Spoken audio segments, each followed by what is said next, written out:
আমার বিশ্ব নবী জনাবে মোহাম্মদ রাসূলুল্লাহ সাল্লাল্লাহু তাআলা আলাইহি ওয়াসাল্লাম নবী আমার ইহুদের হাত ওখানে ধরে বলেন, ইহুদি ভাই আমার কলারটা তুমি ছেড়ে দাও, তুমি কেন কলার কানা ধরে আছো বলো।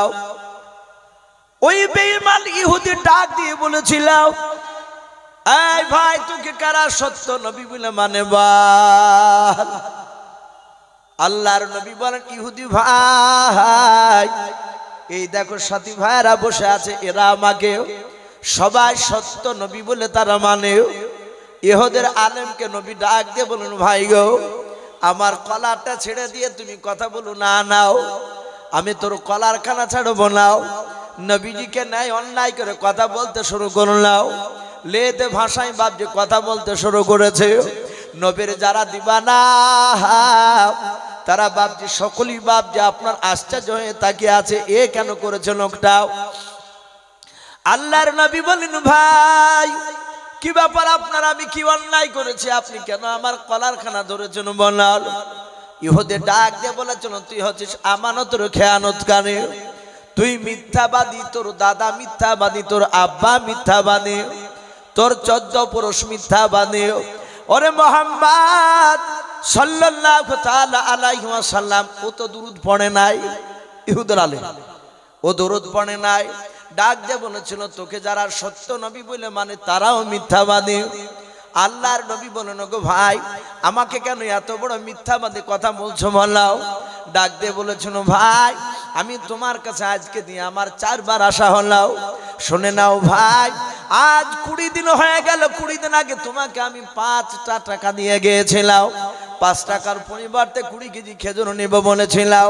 ওরে ভাই আমি তোমার কাছে 15 দিন পরে এসে নিয়ে যাব বলেছিলাম, আমি 15 দিন করে দিন আসলাম, তুমি অস্বীকার করলাম। তারপরের দিন আসলাম, তুমি অস্বীকার করলাম। তারপরের দিন এসেছিলাম, সেদিনও তুমি অস্বীকার করলাম। ওরে ভাই আজ 4 বার হয়ে গেল তোমার কাছে আসা, তুমি পাকা মিথ্যাবাদী নবী। আল্লাহর নবী হাত ওখানা জোড় করে বলেন, ভাই আমি মিথ্যাবাদী নয়, আমি জন্ম নেওয়ার পর থেকে নিয়ে। ওরে ভাই আজ পর্যন্ত আমি কোনোদিন মিথ্যা কথা বলি নাই, জোরে বলুন সুবহানাল্লাহ। আমার এমন একজন নবী বাবা, আমার বিশ্ব নবী হাসি মজাক করতে গিয়ে কোনোদিন মিথ্যা কথা বলেন না। আমরা অনেকই বাপ যে হাসতে হাসতে অনেক মিথ্যা কথা বলে দিই। আল্লাহর নবী বলেন, আমি মিথ্যা কথা বলি নাই ভাই। ওরে ভাই তোমাকে আমি চিনতে পেরেছি, তুমি ইহুদির বড় আলেম রাহাব। ইহুদির আলেম বলেছিল, ভাই হ্যাঁ আমি রাহাব। ডাক দিয়ে বিশ্ব নবী বলেন, ভাই তোমার মাত্র আমার কাছে আজকে 2 দিন হলো আসা। ওরে ভাই আজ 20 দিন নয়, তোমার গণনার মধ্যে তোমার ভুল রয়েছে, তুমি আমার কাছে আজকে 10 দিন হতে চলতেছে, এখনো 10 দিন পার হয় নাই। ওরে ভাই তুমি অন্যায় করেছো ভাই, তোমার গণনার মধ্যে ভুল রয়েছে, আমার কারণে অন্যায় করে কথা বলো না। কিন্তু ইহুদির আলেম বাপজি যত নবী বারণ করে তত ইহুদের আলেমটা বাপজি পিকআপ নিয়ে নবীকে বাপজি অন্যায় করে কথা বলছে। কিন্তু আদত বাবা ইহুদের আলেম পরীক্ষা নিতে এসেছে নবীকে আমার, সে দেখবে ইনি সত্যিকারী নবীর রসুল কিনা। ওই দিকে ওমর নবীজির চেহারার দিকে বাপজি চেয়েছে, বাপজি অবাক হয়ে আছে। আমার বিশ্ব নবীর দরবারে ওমর দাঁড়িয়ে থাকতেন ঈমান আনার পরে। আল্লাহর নবী অনেকগুলো সাহাবারা বাপজি নবীকে নিয়ে বক্তব্য রাখতেন, নবী সাহাবাদের সামনে আলোচনা করতেন। হযরত ওমরকে নবী মাঝে মাঝে বলতেন, ওমর ওরে ওমর আমি অনেক সাহাবার চাউনি দেখেছি আমার দিকে চেয়ে থাকে, ওরে ওমর আর তুমি আমার দিকে চেয়ে থাকো একেবারে আলাদা। ওমর তুমি অমন করে কেন আমার দিকে চেয়েছে, 2 চোখের কোনা দিয়ে কেন তুমি পানি গড়াও। ওরে ওমর তুমি কেন কাঁদো বলো। হযরত আমিরুল মুমিনিন ওমর ইবনুল খাত্তাব রাদিয়াল্লাহু তাআলা আনহর কাছে হাত ওখানে এইভাবে জোড় করতেন। আল্লাহর নবীকে কেঁদে কেঁদে বলতেন, হুজুর গো আমি আপনার দরবারে যখন থাকি, আপনার দিকে যখন তাকাই, ও নবী যে আমার অন্য দিকে তাকাতে মন চাই না। ও আল্লাহর রাসূল এই কান্না করি কারণে, বলে কি কারণে তুমি কান্না করো রে সাহাবা? ওমর কেঁদে কেঁদে বলতেন নবী গো, এই চোখ দিয়ে আমি আপনি এত বড় যে আপনি দামি নবী রাসূল, ও আল্লাহর নবী, এত বড় দামি নবীকে আমি ওমর চিনতে পেরেছিলাম না। ও নবী, ঈমান আনার পর থেকে এই জন্য বারবার শুধু আপনার দিকে তাকাই, আর আমি মনে মনে কান্না করি আর বলি এই চোখ দিয়ে রাসূলুল্লাহকে চিনতে পেরেছিলাম না। সেই উমার বাপজি দাঁড়িয়ে দাঁড়িয়ে দৃশ্যখানা দেখলেন, উমার আর সহ্য করতে পারলেন না বাবা। উমারের কোমরে বাপজি তলোয়ারখানা খাবে ভরা ছিল, উমার তলোয়ারটা বের করে ডাক দিয়ে বাপজি ইহুদি বেঈমানকে ডাক দিয়ে বলেছিল আলেমটাকে, ওরে বেঈমান হাত নামাও, উমার এখনো মরে নাই, উমার এখনো জিন্দা, জোরে বলুন সুবহানাল্লাহ। অনেকগুলো সাহাবা ছিলেন, উমার 4 দিনকার ইমানদার সাহাবা। রাসূলের কলার ধরে ইহুদি ছাড়ছে না। নবী বারবার বলছে ভাই ছেড়ে দাও, ইহুদি ভাই ছেড়ে দাও, আমি তোমার অন্যায় করি নাই। আর ইহুদি রাসূলকে গালি দিছিল। ওমর খাঁচকেরে তলোয়ারের উল্টো পিঠ দিয়ে ইহুদির হাতে আঘাত দিয়ে টান বেঈমান। ওমর মরে নাই, ওমর এখনো জিন্দা আছে। ওমরের সামনে রাসূলকে অন্যায় করবি, এ ওমর সহ্য করবে না, জোরে বলুন সুবহানাল্লাহ। এত জোর আঘাত করেছে ওমর ইহুদির হাতে। রাসূলের কলারটা এভাবে ধরা ছিল, এখানে তলোয়ার মেরেছে, হাতটা ছুটে গিয়েছে। ওমরের শক্তি সহ্য করতে পারেনি। ইহুদির বাপটি আঘাত লাগা হাতটা এইভাবে ইহুদি দিয়ে বুকের সাথে এভাবে চেপে ধরে আছে। ইহুদির 2 চোখ দিয়ে পানি পড়তে লাগলো। রাসূলের চেহারার দিকে ইহুদি তাকাচ্ছে। ইহুদির তাকানোর উদ্দেশ্য ছিল দেখি রাসূলুল্লাহ বিচার করে কিনা ওমরে। আমি তো ওমরকে কিছু বলি নাই। ইহুদি গালি দিয়েছে কাকে ভাই? রাসূলকে। কলার ধরেছে রাসূলের। ইহুদি চিন্তা করছে দেখি এ মুহাম্মদ সাল্লাল্লাহু আলাইহি ওয়াসাল্লাম যদি ওমরের বিচার করে তাহলে জানবো ইনি আখিরি জামানার রাসূল, আর যদি বিচার না করে তাহলে জানবো ইনি আখিরি জামানার রাসূল নয়, ই ভণ্ড নবী। ওমর আঘাত করি রাসূলকে বলছে নবী আমি বিনা অনুমতিতে মেরেছি ওকে। নবী এবার হুকুম দেন এই বেঈমানকে জবাই করে আমি জাহান্নামে পাঠিয়ে দিই। নবীজি হুকুম দিয়ে দেন। আমার বিশ্ব নবী দেখলেন ওমর চরম উত্তেজিত। ওমরের চোখ দুটো কুখের মতো লাল হয়ে গেছে। জানতেন ওমর রাসূলকে কতটা ভালোবাসতেন। আপনারা সকলেই জানেন ওমরের বাপজি রাসূল একটা লাকাব দিয়েছিলেন, সেটা হচ্ছিল ফারুক। কি বলেছিলেন রাসূল? ফারুক। এটা ফারুক প্রথমে ওমরের নাম ছিল না, ওমরের শুধু নাম ছিল হযরত ওমর ইবনুল খাত্তাব, খাত্তাবের বেটা ওমর। কিন্তু ফারুক টাইটেলটা রাসূলুল্লাহ দিয়েছিলেন। নবী দেখেছিলেন ওমরের মধ্যে নবুয়তি মেজাজ, বলুন আলহামদুলিল্লাহ। কেন? আপনারা হয়তো শুনেছেন এক রাসূলের বাপজি সাহাবা আর এক ইহুদি বেঈমানের সাথে বাপজি একটা খাজুরের গাছ নিয়ে বাপজি তাদের গন্ডগোল। ভুঁইয়ের আলে বাপজি ইহুদির খাজুর গাছ ছিল একদম আলের ধারে, জমির আলে, আলে বলেন তো। কিন্তু সাহাবা আলটাকে বা জমিটাকে ঠেলাঠুলি দিয়ে খাজুর গাছটাকে সাহাবার দিকে করে নিয়েছে। অনেক মানুষ নাই ভাই, অনেক মানুষ আছে এরকম মোটা আলকে কাটতে কাটতে কাটতে কাটতে বাপজি বিলেট করে ফেলাইছে। কিছু মানুষ আছে দেখেন মাঠে যদি কুদাল নিয়ে যায় আর যদি নেংটি মারে ভাই, আমাদের দিকে চলতি ভাষায় বান্না মারাকে নেংটি মারা বলে। যদি মারে আর যদি আলের কোলে কুদাল নিয়ে বসে তাহলে জানতে হবে আল কাটতে বসে পড়াচ্ছে। আল কাটবেন না ভাই। আপনি যদি উদ্দেশ্য থাকে যে আমার এই আলটাকে কেটে আমি একটু জমি বাড়াই, কিয়ামতের ময়দান আপনাকে হিসাব দেওয়া লাগবে। তো সাহাবা খাজুর গাছটাকে তার দিকে ভরে নিয়েছে। সাহাবায়ে কেরামের কাছে এসে ইহুদি বলল ভাই গাছটা আমার দিকে ছিল, তোমার দিকে গেল কি করে? বলে দেখতে পাচ্ছ না জমির ভিতরই গাছ ভরা। বলে আমি বিচার চাই। বলে চলো। বলে আল্লাহ রাসূলকে বাপজি বিচার দিলে। ইহুদি বলল তোমার নবীকে আমি না মানতে পারি, কিন্তু তোমার নবী ন্যায্য বিচার করে, বলুন আলহামদুলিল্লাহ। নবী একেবারে স্পট একদম ওই জমিতে গেলে ভুইয়ে যাওয়ার পর দেখলেন গাছটা প্রকৃতি ইহুদির গাছ। নবী বললেন ওগো সাহাবা এই গাছটা তোমার নেওয়া অন্যায় হয়েছে, গাছটা ছেড়ে দিও। এই গাছটার মালিক হচ্ছে ইহুদি ভাই, নবীকে মানে না সে ইহুদি, অমুসলিম। ইহুদি বলল, দেখিলে ভাই তোমাদের নবী ন্যায্য বিচার করে, কর্তেলে বিচার করে না। রসুল চলে গিয়েছে। সাহাবা বলল, ভাই বিচারটা একটু গন্ডগোল হয়ে গেছে। বললো, গন্ডগোল মানে? বললো, রসুল্লাহ হয়তো অন্য কোনো টেনশনও ছিল, তাই বিচারটা ভালো করে চিন্তা ভাবনা করেনি, মানে অর্ধেকে বলেনি তারই লিগে। তো বললো, ভাই আরে একটা লোক আছে বিচারও। বলে, কে? বলে, চলো রসুলেরই সাহাবা ওমর। আর এই সাহাবা জানতেন যে ওমরের সামনে ইহুদির নাম শুনলেই চটকে ওমর রেগে যেতে, তার চোখ দুটি কুখের মতো লাল হয়ে যেত। শতাহাতে বাপজি ইহুদি বলল, ভাই তোমার নবীর বিচারকে মানবা না? বলে, চলো ওই ওমরের কাছে যায়। ওমরও জানে যে রাসূলুল্লাহ জিন্দা থাকা পর্যন্ত, জীবিত থাকা পর্যন্ত দ্বিতীয় কোন সাহাবারা আর বিচার কেউ কারো করবেন না। বলুন আলহামদুলিল্লাহ। এটা সাহাবাদের অগাধ বিশ্বাস। তাই রসুলের সাহাবা ওমরের কাছে গিয়ে সাহাবা দিয়ে বলছেন, হুজুর একটা বিচার নিয়ে এসেছি। নবীর সাহাবা ওমর বললেন, ভাই বিচার আউয়াল না ইসনান? বিচার প্রথম না দ্বিতীয়? ওমর বুঝতে পেরেছে বিচার মনে হয় রাসূলুল্লাহর কাছে হয় যায়নি, আমার কাছে এসেছে। যদি বলে প্রথম, তাহলে রসুলের কাছে পাঠাবো।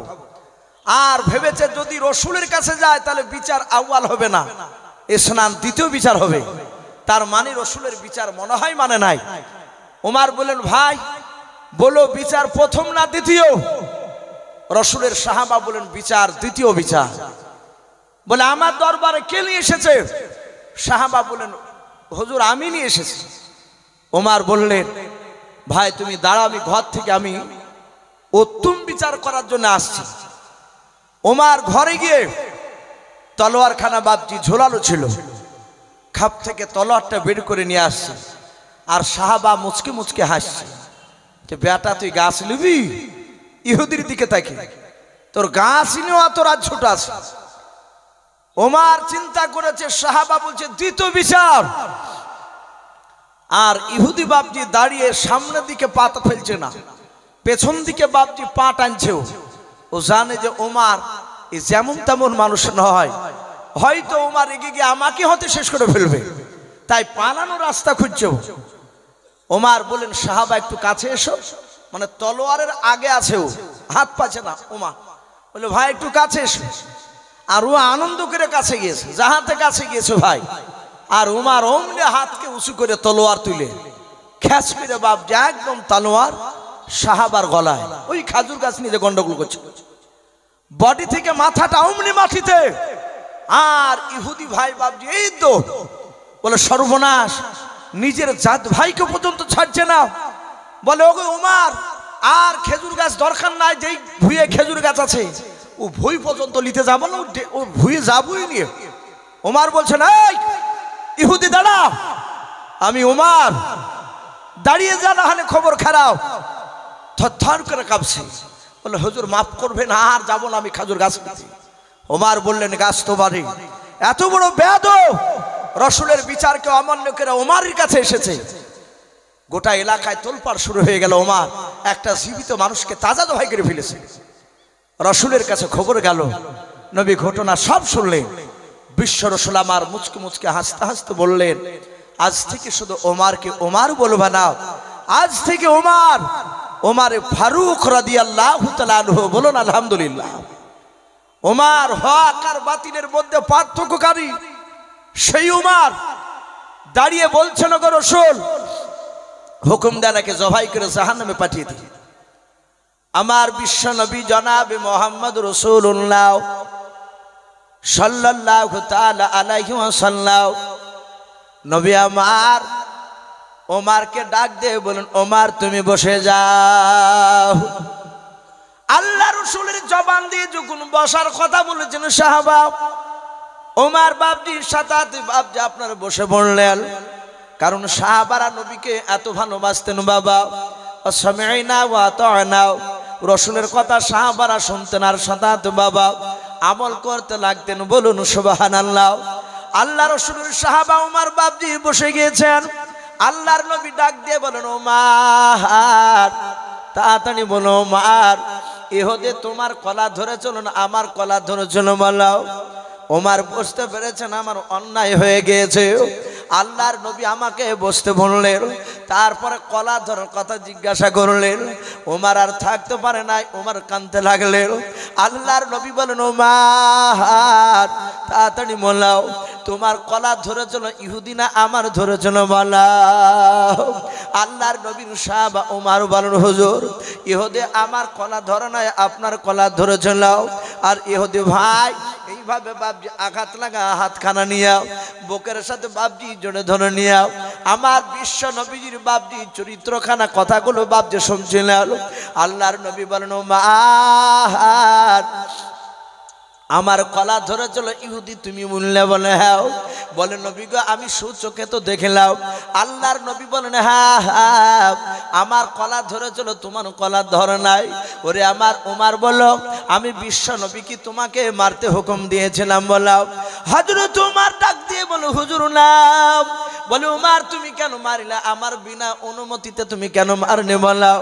হযরত ওমর কাঁদা আর বলো নবী গাও মাত্র 4 দিন হলো কলমা পড়া আপনার দরবারে আমার 4 দিন হয়েছে ঈমান আনা। ওগো আল্লাহর নবী শুনে না আল্লাহর নবী গাও আমি 4 দিনে যে আপনাকে চিনতে পেরেছে আপনাকে আমি বুঝতে পেরেছি নবী। সারা পৃথিবীর মানুষ যদি একদিকে হয়ে যায় আর আমি ওমর অন্যদিকে যদি হয়ে যায় সারা পৃথিবীর মানুষরা যদি আপনাকে খারাপ বলে নবী গাও আমি ওমর কখনোই বিশ্বাস করব না বলুন সুবহানাল্লাহ। ওগো আল্লাহর নবী আপনাকে অন্যায় করে কথা বলছিল ইহুদের আলেমটা আমি সহ্য করতে না পেরে আমি আঘাত করে দিয়েছি। আল্লাহ রাসূল ডাক দিয়ে বললেন ওমর আমি বিশ্ব নবী পয়গম্বর আমি তোমাকে হুকুম দিলাম। ওরে আমার ওমর এখন এই মুহূর্তে তুমি ইহুদের হাত ওখানা ধরে তুমি ক্ষমা চেয়ে নাও। হযরত ওমর ফারুক রাদিয়াল্লাহু তাআলা আনহু আর দেরি করলেন না। নবী আবার হুকুম করা সারা যাহাতু হুকুম করেছেন আর সাতাত বাপজি ওমর ইহুদের হাত ওখানা জোরে ধরে ডাক দিয়ে বলেন ইহুদি ভাই শুনে নাও ওমর কোন বাতিলের কাছে মাথা নত করা বান্দা নাই বলুন সুবহানাল্লাহ। ওমর ডাক দিয়ে বলেছিলেন ভাই রে ওমর কোন বাতিলের কাছে মাথা নত করা বান্দা নাই। কিন্তু পরিস্থিতি আলাদা হয়ে গিয়েছে। সারা পৃথিবীর রাসূলুল্লাহ তোমার হাত ওখানা ধরে ক্ষমা চাইতে বলেছো ভাই তাই তোমার কাছে আমি ক্ষমা চাই তুমি আমাকে ক্ষমা করে দাও। ইহুদি ইশারা করে ক্ষমা করে দিলাম। আল্লাহর নবী জনাবে মুহাম্মদুর রাসূলুল্লাহ সাল্লাল্লাহু তাআলা আলাইহি ওয়াসাল্লাম নবী দরদি নবী আমার উসমান গনি রাদিয়াল্লাহু তাআলা আনহুকে ডাক দিয়ে বলেন উসমান ও আমার জামাই সাহাবা তুমি আর দেরি দাঁড়িয়ে থেকো না যা তোমার বাগান থেকে তুমি 25 কেজি খেজুর নিয়ে চলে এসো। আল্লাহর নবীর সাহাবা উসমান গনি রাদিয়াল্লাহু তাআলা আনহু 25 কেজি খেজুর নিয়ে এসে আল্লাহর নবীর কাছে এসে বলছেন ইয়া রাসূলুল্লাহ ইয়া হাবিবাল্লাহ এই দেখেন 25 কেজি খেজুর নিয়ে এসেছে আমার বাগানের। আল্লাহ রাসূল ডাক দিয়ে বলেন ওরে সাহাবা আলী উসমান তুমি 20 কেজি খেজুর আলাদা করে বের করাও 5 কেজি খেজুর বের করে নাও। উসমান গনি আলী রাদিয়াল্লাহু তাআলা আনহু আজমাইন ওনারা দুজনাই বাপজি খেজুরগুলোকে ভাগ করলেন।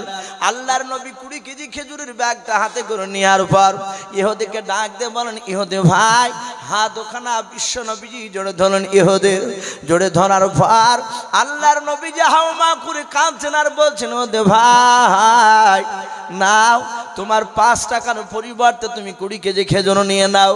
ওরে আমার ইহুদি ভাই শুনে নাও আমি জীবনে মিথ্যা কথা বলি নাই আমি শুনে নাও আমানতের খেয়ানত করি নাই।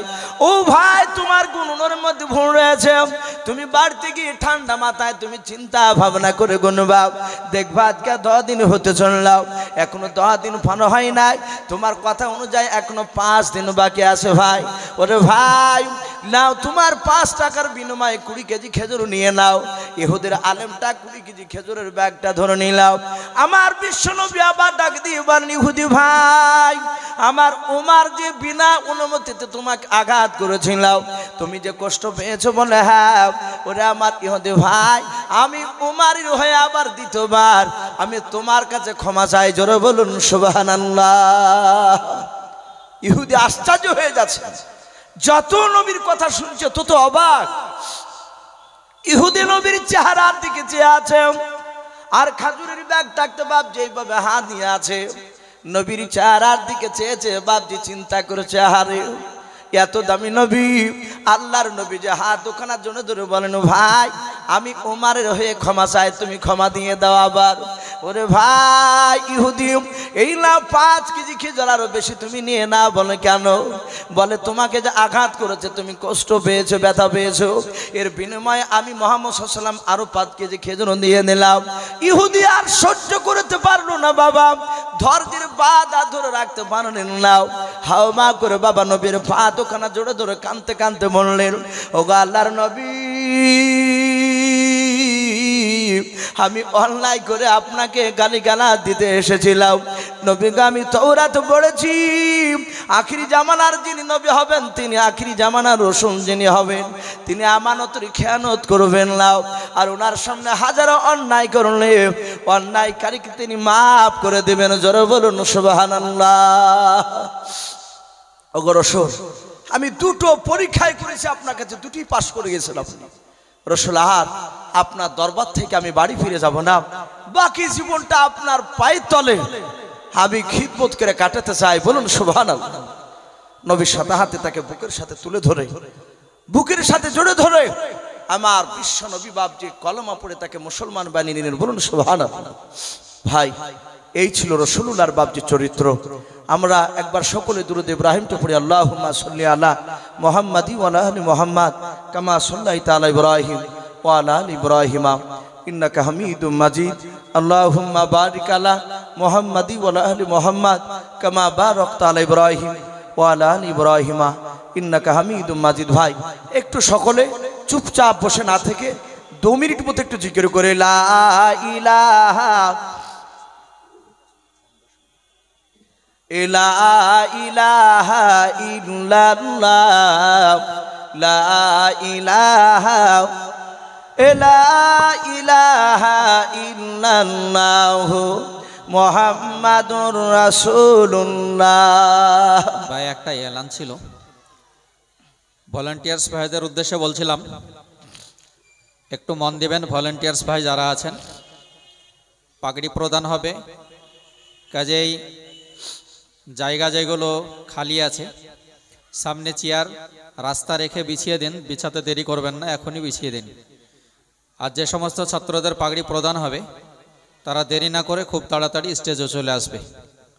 তো ভাই আমি বলছিলাম, আমার সেই রাসূল যে উম্মতদেরকে যে বাপজি ভালোবাসতে নবী সাহাবাদের দিকে চেয়েছে কাজ ছিল, আমাদের সেই রাসূল বাপজি আমরা সকলেই জানি মদিনাতুল মানুওয়ারায় রওজাতুল মানুওয়ারা সবুজ গম্বুজের তলে রাসূল শুয়ে আছেন কি শুয়ে নাই কথা বলে? নবী আমার ওখানে জিন্দা শুয়ে আছে। আমাদের আকীদা কোন নবী রাসূল তারা ইন্তেকাল করার পর কোনদিন তারা আপনার পচে সরে যায় নাই। বলুন আলহামদুলিল্লাহ।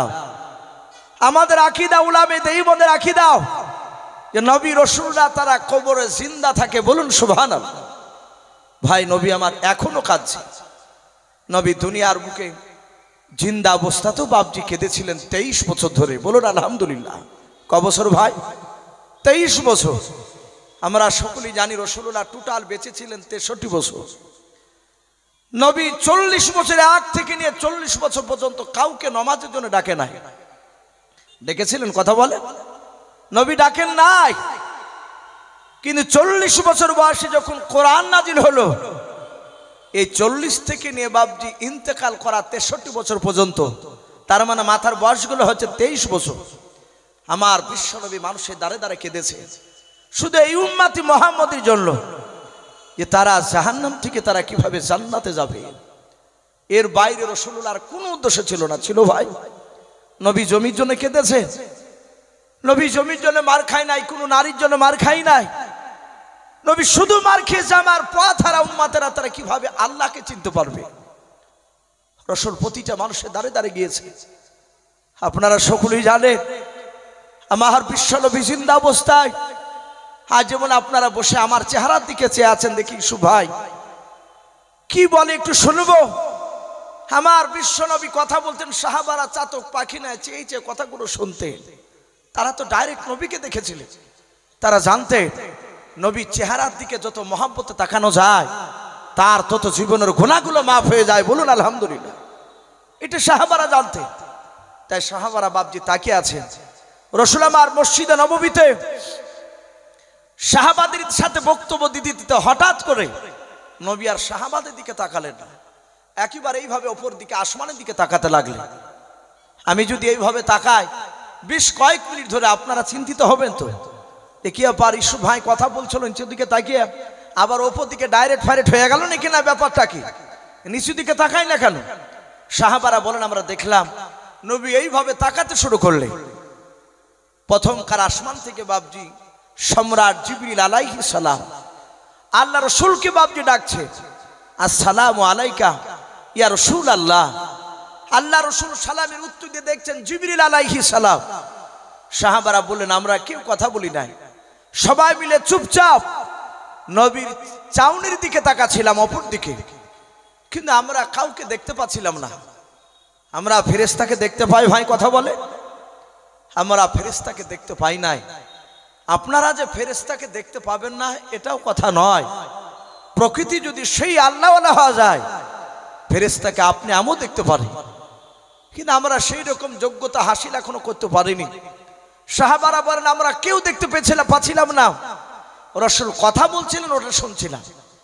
আমার বিশ্বনবী তাকিয়ে বললেন, ওগো জিবরিল ভাই কি ব্যাপার, তুমি আমাকে প্রথম আসমান থেকে ডাকছো কেন বলো? জিবরিল আলাইহিস সালাম ডাক দিয়ে বলেছিলেন, নবী গো আপনি আমার ডান হাতের দিকে তাকান। আল্লাহর নবী জনাবে মুহাম্মদ রাসূলুল্লাহ সাল্লাল্লাহু তাআলা আলাইহি ওয়াসাল্লাম নবী আমার তাকে বললেন, জিবরিল ভাই আমি তোমার ডান হাতগুলো দেখতে পাচ্ছি। বলাও ডান হাতের দিকে আমি তাকে দেখতে পাচ্ছি। জিবরিল আলাইহিস সালাম নবীকে আস্তে করে বলেন, হুজুর আপনি বলুন আমার হাতের ভিতরে কি দেখতে পান? বলে আপনার হাতের ভিতরে ঘরের দরজার ছবি দেখতে পাই। জিবরিল আলাইহিস সালাম বলে, নবী আপনি তাকে দেখুন কটা দরজা দেখতে পাচ্ছেন? নবী আমার মসজিদে নববী থেকে তাকে তাকে দেখতে লাগলেন। আমার বিশ্বদরদী নবী আমার গনে গনে বলেন, জিবরিল ভাই 7টা ঘরের দরজার ছবি দেখতে পাওয়া যায়। জিবরিল বলে, নবী গো জান্নাত কটা? বলে জান্নাত হচ্ছে 8টা। বলে জাহান্নাম কটা? বলে জাহান্নাম হচ্ছে 7টা। ও আল্লাহর নবীজি আপনি দরজা 7টা দেখতে পাচ্ছেন? বলে হ্যাঁ, এই 7টা দরজা জাহান্নামের দরজা। এক একটা জাহান্নামের দরজা আপনার কাছে নিয়ে এসেছি। আল্লাহর নবী বলেন, জিবরিল ভাই কেন দেখাতে নিয়ে এসেছো? মালাও বলে আমার আল্লাহ আপনাকে জানানোর জন্য দেখানোর জন্য পাঠিয়েছে যা আমার রাসূলকে দেখে দিয়ে সব এক একটা জাহান্নাম দিয়ে কোন কোন নবীর বেঈমান উম্মাতিরা জাহান্নামে যাবে একটু বলে সব। আল্লাহর নবী ডাক দিয়ে বলেন, জিবরিল ভাই প্রথম দরজা দিয়ে কোন নবীর বেঈমান উম্মাতিরা যাবে একটু মনে দাও।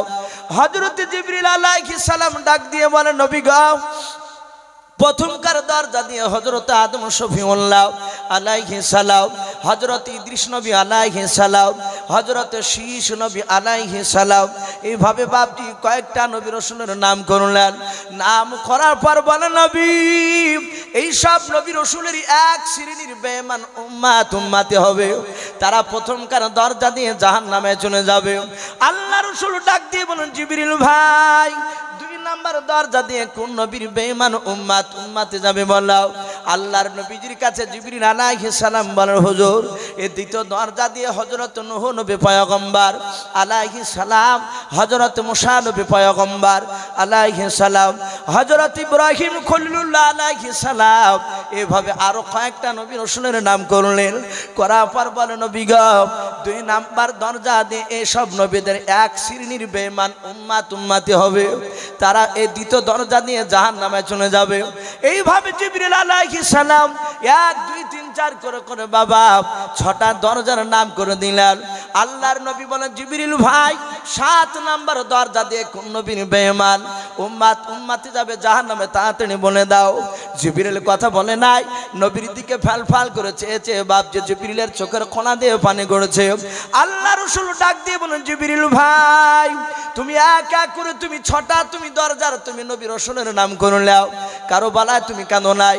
আর 7 নাম্বার দরজার কাছে কেন তুমি কান্না করেছো, নামটা কেন বলো নাই?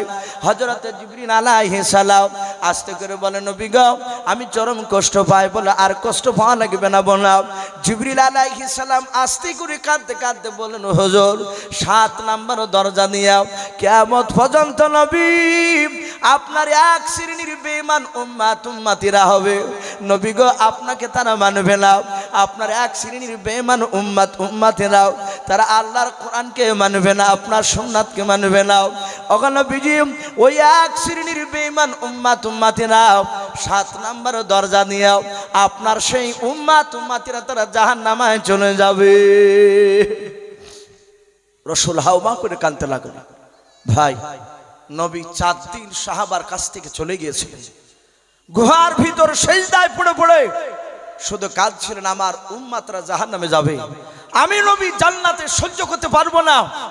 ভাই অনেক লম্বা ঘটনা, সেদিকে আমি আর যাব না, কারণ আজকে জালসার যিনি দ্বিতীয় বক্তা আমার পরে যিনি আসবেন উনি অলরেডি চলে এসেছেন স্টেজের ওপরে।